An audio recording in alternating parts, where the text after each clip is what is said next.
Abra sua Bíblia no livro de Juízes, capítulo de número 7. E mais uma vez vamos tratar a respeito aqui de Gideão. Com 300 homens, ele vence 3 nações. Nesta oportunidade, o meu maior destaque aqui com vocês, nesta mensagem, é a respeito das vezes da vaidade do coração humano em pensar que o que conquistou foi pela força do braço, foi pela inteligência, foi pela sua própria capacidade. Nós aprendemos na palavra de Deus que o Senhor, ele sempre alertou o seu povo desse perigo, porque agindo dessa forma, pode ser que o coração humano ele se envaideça e permita então que a arrogância, a soberba, então tome conta de si. Então o Senhor, ele sempre preveniu o povo desse perigo, porque aí deixa de confiar em Deus, deixa de atribuir as suas vitórias a Deus e atribui ao homem. E às vezes até pior, as coisas dessa terra, as circunstâncias dessa terra, e alguns dizem até que foi sorte. Então, no meio do povo de Deus, o agir do Senhor, o trabalhar de Deus é de forma diferente. E quando ele quer dar vitória para o seu povo, como por exemplo, nessa ocasião de Gideão, livrar o povo dos midianitas, amalequitas e dos filhos do Oriente, o Senhor reduziu o número de soldados para que essa vaidade não entrasse no seu coração. O propósito de Deus é que sempre nós o reconheçamos em todos os nossos caminhos e tenhamos a certeza absoluta que quem nos dá poder para vencer as nossas vitórias é Ele. E por essa razão, nós nos encontramos muitas das vezes em situações ou circunstâncias que diante dos nossos olhos não tem jeito. A gente olha assim e chega na conclusão absoluta: não vou conseguir, não vou vencer, não vou superar tal adversidade. Qual que é a solução? Volte-se para Deus. Não é para desistir, não é para desanimar, não é para se entregar. É para se voltar para Deus, é para reconhecer que é fraco, que é pequeno, legal. Mas lembre-se, você tem um Deus com você que é o Todo-Poderoso, o Criador dos céus e da terra e que está acima de todas as coisas e pronto para ajudar. Vamos ler o texto. Então Jerubbaal, que é de Gideão, se levantou de madrugada e todo o povo com ele havia e se acamparam junto à fonte de Arode, de maneira que tinha o arraial dos midianitas para o norte, pelo outeiro de Moré, no vale. E disse o Senhor a Gideão: muito é o povo que está contigo para eu dar os midianitas em sua mão, a fim de que Israel se não glorie contra mim, dizendo: a minha mão me livrou. Agora, pois, apregoa aos ouvidos do povo, dizendo: quem for covarde e medroso, que volte, e vá-se apressadamente das montanhas de Gileade, e vai-se. Então voltaram do povo 22.000, 10.000 ficaram. E disse o Senhor a Gideão: ainda muito povo há, faze-os descer às águas, e ali os provarei. E será que aquele que eu te disser, esse irá contigo, esse contigo irá. Porém, todo aquele de que eu te disser, este não irá contigo, esse não irá. E fez descer o povo às águas. Então o Senhor disse a Gideão: qualquer que lamber as águas com a sua língua, como as lambe o cão, esse porás à parte. Como também todo aquele que se abaixar de joelhos a beber. E foi o número dos que lamberam, levando mão à boca, 300 homens. E todo o resto do povo se abaixou de joelhos a beber águas. E disse o Senhor a Gideão: com estes 300 homens que lamberam as águas, vos livrarei e darei os midianitas na tua mão, pelo que toda a outra gente se vá, cada um ao seu lugar. Leio até aqui por conta do propósito da mensagem que eu tenho para entregar para você nesta oportunidade, como já coloquei na introdução. A batalha aqui iria se travar entre o povo israelita, o exército israelita e também os midianitas, que são os principais. Todavia, nós sabemos que eles não vêm sozinhos contra Israel. Eles reúnem também os amalequitas e os filhos do Oriente. Ou seja, nós temos 3 nações reunidas para batalhar contra Israel. Muito interessante de observar essas batalhas que se travavam nesta época, que embora elas se apresentassem como uma batalha política e física, lógico, ela tinha um cunho espiritual. O Senhor, ele estava permitindo que essas coisas acontecessem e ficaram registradas para que nós pudéssemos aprender como que é o agir de Deus e qual também é o ponto de vista dos nossos adversários, do inimigo da igreja, do povo de Deus, em relação ao exército do Senhor Deus. Naquela ocasião, eu já, em outras mensagens, já destaquei que um exército, como por exemplo dos midianitas, somente os midianitas eram suficientes para derrotar o exército israelita. E um exército israelita na sua plenitude, no seu maior grupo, no seu maior número. Por exemplo, se tivesse presentes aqui os 32 mil que Gideão havia convocado, 32 mil homens, eles já não seriam páreos para os midianitas.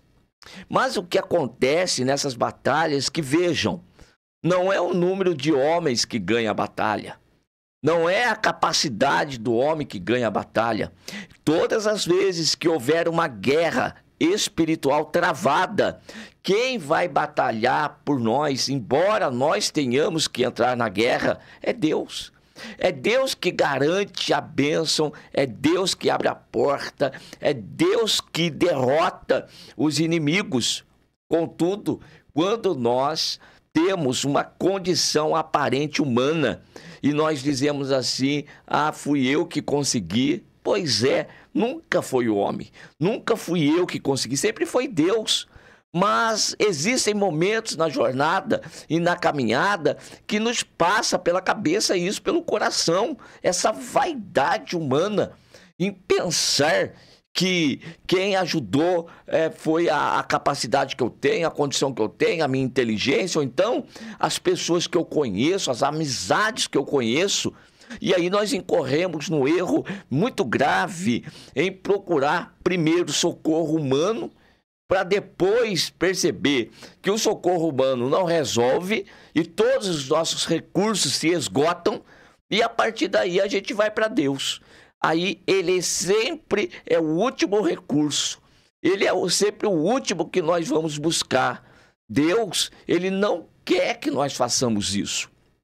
Não porque ele quer simplesmente ser o primeiro a ser consultado. Na realidade, não, meus irmãos. O que Deus ele está querendo é nos poupar de sofrimento. Deus, ele quer nos poupar de angústias, de dores, porque ele sabe que a única forma de nós conseguirmos a nossa bênção, a nossa vitória, é por meio dele. E não existe outra forma senão Deus entrar na guerra e batalhar por nós. Todavia, o Senhor quer nos poupar desses entraves que nós muitas das vezes enfrentamos em querer ter o controle das coisas. Nós podemos tomar como exemplo a situação dos discípulos ali no mar, em duas situações. Aquela primeira, quando Jesus ele sai da região da Galileia e vai atravessar para Gadara, e ali nós temos uma tempestade no mar, como também isso está no Evangelho de Marcos, né, que Marcos registrou, por exemplo, ali no capítulo 5 em diante, e depois aqui João também registra que é uma tempestade aí à noite, tá bom? À noite que Jesus fica no monte, vai despedir a multidão depois da multiplicação dos pães, e quando Jesus vai ter com eles já é madrugada, e até então eles estavam numa luta. Nas duas situações, nós temos os discípulos remando e guerreando e lutando contra o vento. No meu primeiro exemplo, no Mar da Galileia ali, que Jesus está indo para Gadara, o texto nos diz que Jesus ele estava dormindo sobre um travesseiro, uma almofada, ali na polpa do barco. Em contrapartida, os discípulos estavam lá lutando contra o vento, contra as ondas e tanto desespero. Quando chega o momento que eles percebem que eles vão a pique, não vai dar mais, aí eles vão acordar Jesus. No que acordam Jesus, Jesus então aproveita a oportunidade para falar da falta de fé que aqueles homens tinham. E aí Jesus levanta as mãos e acalma o vento. Acalmou o vento, pronto, acalma-se as ondas, acalma-se a tempestade, porque a causa de tudo aquilo, tanto físico quanto também no coração daqueles homens, em causar desespero, em causar angústia, era o vento. E Jesus acalma e eles ficam assustados. Quem é esse que até os ventos e o mar lhe obedecem? Pois é, irmãos, mas ele é o último a ser buscado. Até então existe o esforço humano, a experiência humana de pescadores, de já estar acostumado com aquele mar. Bem, vamos voltar para Juízes, capítulo de número 7. E aqui, quando o Senhor observa aquele número que está com Gideão, perceba que quem chama Gideão, quem levanta Gideão é Deus. Quem disse que chegou o momento de quebrar os jugos de diante dos midianitas é Deus, pois Deus havia dado o povo de Israel nas mãos dos midianitas e havia se passado 7 anos. E agora o povo clama, pede socorro para Deus. Deus fala, chegou o momento, eu vou livrar. Eu vou livrar. Não são vocês que vão se livrar. Quem vai livrá-los sou eu. E naquele momento que Gideão, então, convoca os guerreiros, ou aqueles que deveriam estar com ele na batalha, e o Senhor vem até Gideão, nós temos aqui no verso de número 2, o Senhor, muito é o povo que está contigo, para eu dar os midianitas em sua mão, a fim de que Israel se não glorie contra mim, dizendo, a minha mão me livrou. Deus, ele daria aquelas nações nas mãos de 32 mil homens, Gideão e 32 mil homens? Sim. Aliás, o Senhor já havia levantado Gideão para aquele propósito. Vamos aproveitar a lição para a gente aprender? Quando o Senhor Deus disser assim, chegou o momento e eu vou dar vitória para você. Creia. Não fique questionando Deus se vai vir da direita, se vai vir da esquerda, se vai vir de cima, se vai vir de baixo. Creia no que Deus falou que vai fazer. A voz é de Deus. O Senhor chegou e falou assim, olha, acabou o tempo agora, é vitória. Então, comece a adorar, comece a glorificar a Deus, porque a vitória vai chegar. Não importa a situação em que você se encontra. Não importa o momento em que você esteja passando. Se Deus, ele falou que chegou o momento da vitória, chegou. Agora, Deus olha para o povo, tem 32 mil homens ali, o Senhor não, vocês vão se gloriar demais aí nessa circunstância e nessa situação. Olhe comigo em Deuteronômio, capítulo de número 9, e o versículo de número 4. E eu leio até o verso de número 6. Quando, pois, o Senhor teu Deus os lançar fora de diante de ti, aqui no tempo é uma palavra que eles estão prestes a entrar na terra de Canaã, e lá na terra de Canaã tem 7 nações, e Deus disse, aquela terra eu vou dar para vocês, é de vocês, vocês são uma nação, lá tem 7, mas vocês vão entrar lá, e eu vou dar a terra na mão de vocês, aquela terra eu já reservei para vocês, eu reservei para vocês, aqueles que lá estão são intrusos, e eu vou tirá-los de lá, e vou dar a terra na mão de vocês. Então, quando eu lançar fora de diante de ti, não fales no teu coração dizendo, por causa da minha justiça é que o Senhor me trouxe a esta terra para a possuir, porque pela impiedade dessas nações é que o Senhor as lança fora de diante de ti. Olha o propósito de Deus. Aprenda isso, irmãos. O que Deus está fazendo em nossas vidas e através das nossas vidas, está longe de ser por causa das nossas justiças, por causa do nosso merecimento. Existe um propósito de Deus, algo maior de Deus e que Deus ele vai fazer. E aí não tem justiça humana, e tampouco também Deus está olhando para a nossa pouca capacidade. Deus não precisa da nossa capacidade, da nossa habilidade. Deus ele é poderoso. A palavra dele criou todas as coisas. E tudo que Deus criou, criou do que não existe. Só pelo poder da palavra dele. Então, a palavra de Deus é criadora. Você pode olhar para o lado e dizer, mas não tem nenhuma possibilidade. Gente, a palavra de Deus continua a mesma. Deus ele continua sendo criador. Ou será que Deus criou lá no princípio e agora Deus não cria mais nada? A palavra dele não cria mais nada. A palavra dele continua criando. Nós é que estamos presos nas coisas físicas e nós não queremos acreditar nisso.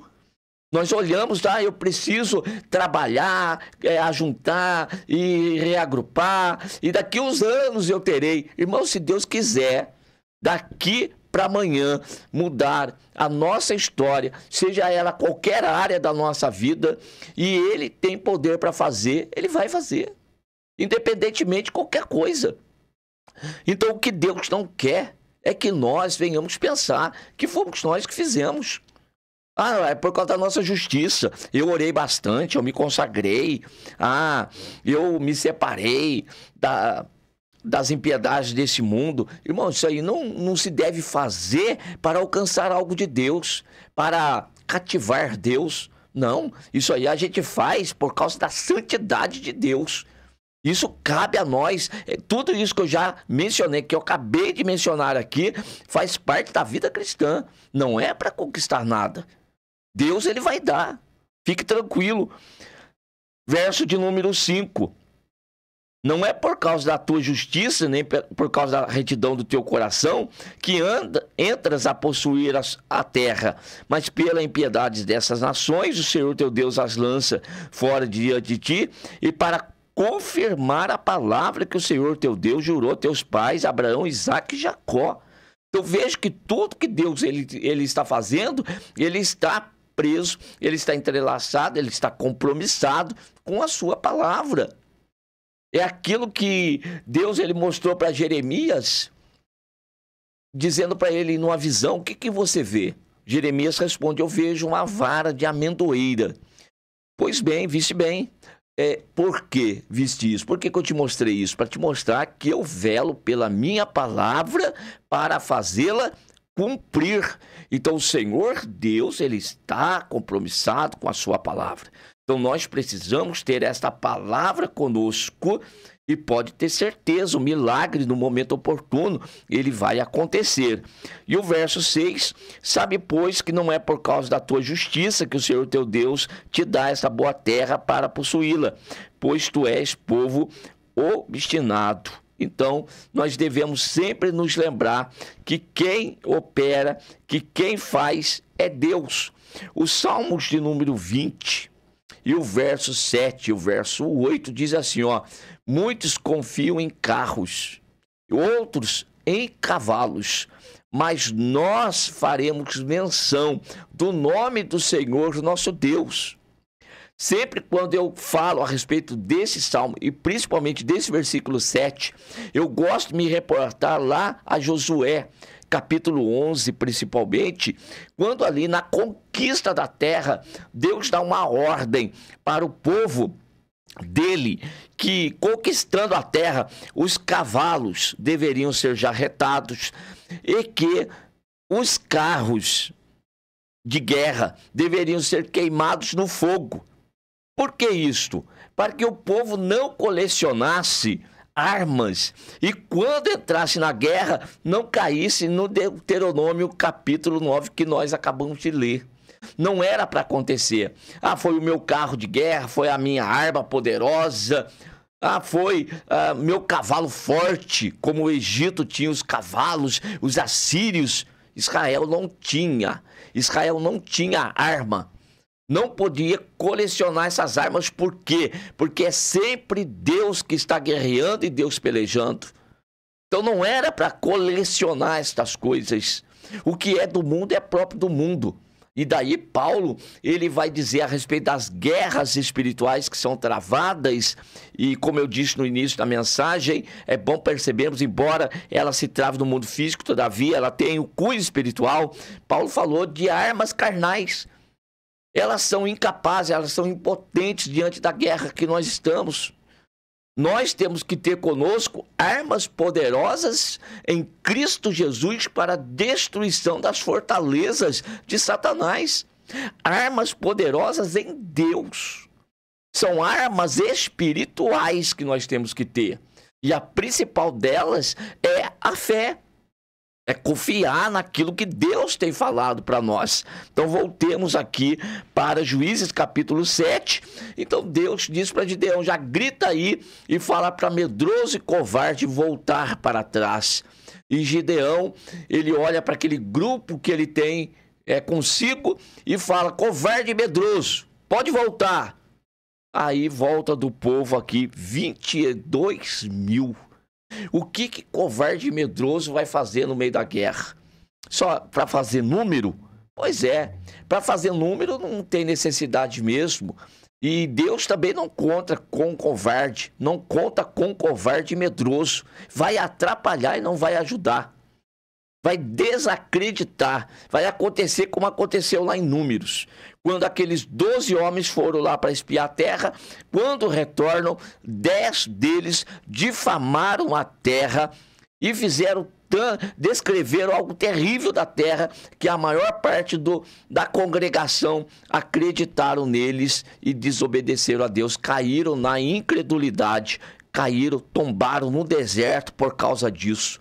2 apenas se mantiveram firmes, confiantes na palavra que Deus havia dito. Vou dar a terra na mão de vocês. Não interessa se tem gigante lá, se os muros são altos, se as cidades são fortificadas. Se Deus disse que vai dar, então creia.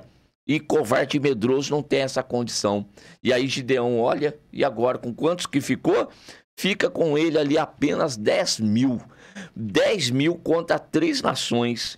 Não é que o Senhor olha e diz ainda é muito? Deus manda descer as águas e lá nas águas Deus ainda seleciona mais um grupo, de modo que agora restaram 300 homens. E eram 3 nações, ficaram 100 homens para cada nação. Como que isso vai acontecer? Pois é, a vitória de Deus foi grande. Foi grande a vitória, foi uma derrota terrível. E esses homens, 300 homens que foram para a guerra, nem sequer precisaram batalhar, porque o Senhor já criou um embaraço no meio dos midianitas, dos filhos do Oriente e também dos amalequitas. Eles se destruíram por si só e fizeram uma confusão, e o povo só desce para pegar o despojo. Irmãos, 300 homens pegaram o despojo. Quando desceram, aí convocaram os outros. Agora grita para os outros virem aqui nos ajudar. Ajudar o quê? Guerrear? Não precisa guerrear mais. Chama os outros para nos ajudar a saquear. Nos ajude a pegar dos despojos e daquilo que Deus reservou para nós. Essa é a forma de Deus agir, essa é a forma de Deus trabalhar. Deus trabalhou assim no Primeiro Testamento, o nosso Deus não mudou, os ensinamentos do Novo Testamento continuam mesmo por meio do Senhor Jesus Cristo, principalmente aí capítulo 5, 6, 7 do Evangelho segundo registrou Mateus. Você pode ler depois, de repente você pode dizer, pastor, mas isso é lá no Primeiro Testamento. Para com esse negócio, é aqui no Novo Testamento também, é hoje. Jesus disse para que nós não fiquemos solícitos, preocupados com o dia de amanhã. Viu? Basta cada dia o seu mal. Pare de se preocupar com aquilo que vai vestir, com aquilo que vai comer, com o que vai acontecer daqui a um mês para frente, daqui a um ano. Confie no Deus que você serve. Confie no Senhor que te chamou. Olha, esta palavra aqui ainda é a palavra de Deus. Leia, medite, preste atenção. Coloque em prática aquilo que você tem aprendido, se é que tem aprendido. Se não tem aprendido, então venha para cá aprender conosco. Aprenda a palavra de Deus e coloque a palavra de Deus em prática e que você então vai ver o impossível acontecer. Viva na dependência da graça do Senhor Deus. Ele nos colocou nessa posição, repito, não é por causa da nossa justiça e pelo nosso merecimento. É a graça que nos alcançou.